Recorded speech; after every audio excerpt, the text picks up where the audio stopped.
ده 1014 ده وقت شهر دا سر کوبانی چی بود سدینوت کوبانی ما خرابه بود خدمات نما کربه آف باجر پر ضرار دی پشت کوبانی ها ترزگار کردن منظمات هاتن وضع خوش بود کوبانی شیم بود یعنی پیش کردن چی بود ملت اروپا وگری ها پرخورت ما ترکیه اروپا وگری ها شغل چی بود فراس عمل چی بود باجار پر پیش تا کرد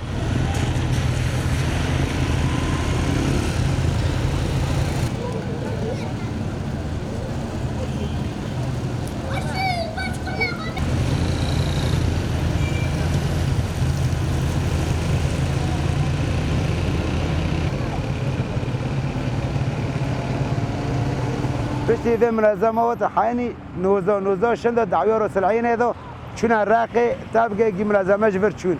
اجا پر مال هید برده خرابه گی شهید دوانه بارخو شهید مدعای مال هید محتاج حقی ربطی نید مال هید تنه بایی خاطر نه سیوینه هم خوزه منظمه وگر وارن به ملت رو یاردم که مستشفا که درمانه که یاردمیا که مساعده که به ملت رو یاردم کرد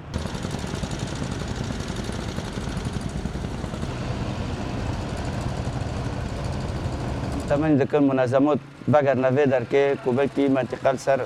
سر نگه خواب سکنه یا نه تخریب تور مزن حرب تور مزن تهجیر کم منطقه بوش ببن